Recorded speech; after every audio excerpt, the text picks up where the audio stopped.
Yurtimizda mahalla institutini yanada takomillashtirish, aholi bilan bevosita ishlovchi yetuk va fidoyi rahbarlarni tanlab olish maqsadida mamlakat bo'ylab mahalla fuqarolar yig'inlari raisligiga saylovlar o'tkazilmoqda. Jarayonlardan muxbirimiz xabar qiladi.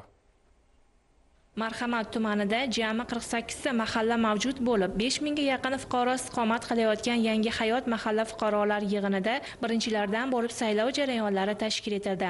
Dastlab fuqarolar yig'ini raisi saylovini tashkil etish va o'tkazishga ko'maklashuvchi tuman komissiya a'zolari tanishtirildi. Shundan so'ng rayosat a'zolari saylab olindi.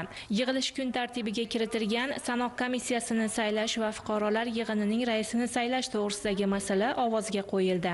So'ngida mahalla raisligiga nomzodi qo'yilgan 3 nafar fuqaro o'zining kelgusi 5 yil uchun belgilangan dasturi bilan tanishtirdilar. Saylov jarayonini yashirin ravishda o'tkazilib, shu kunni o'zida saylovchilarga nomzodni nechidir foiz ovoz olgani, kim saylanganligini aytganligi bilan ajralib turadi. Ushbu saylov haqida Marhamat tuman adliya bo'limi tomonidan O'zbekiston mahallalar uyushmasi Marhamat tuman bo'limi bilan hamkorlikda 2025-yilning boshidan buyon reja grafik asosida Marhamat tumanidagi mavjud 48 ta MFI'da har biriga tashrif buyurgan holda avvalo mahalla yetiligi a'zolariga va fuqarolarga yangicha tartibda o'tkazilayotgan saylov haqida huquqiy tushunchalar berildi. Undan tashqari 2025-yildan boshlab ushbu mahalla raislari O'zbekiston Respublikasi Adliya vazirligi yuridik kadrlarni qayta tayyorlash va malakasini oshirish instituti tomonidan bepul ravishda oilaviy munosabatlar bo'yicha mediatorlik kursida ta'lim olishi boshlanyapti. Bu orqali ular mahallada yuzaga kelayotgan oilaviy munosabatlar, oilaviy muammolarni sudgacha bo'lgan tarzda o'zlari hal qilishlari mumkin hisoblanadi.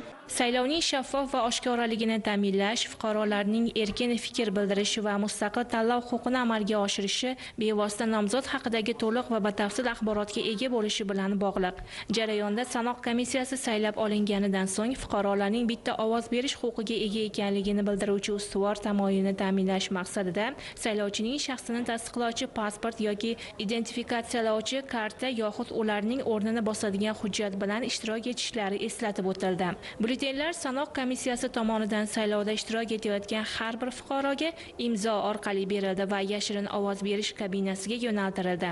Ovoz berish jarayoni yakuniga yetgach, barcha fuqarolar sanoq komissiyasi a'zolarining harakatlarini kuzatib turdilar. Nomzodlarning ovoz yiqqan foizlari ishtirokchilarga o'qib eshittirildi.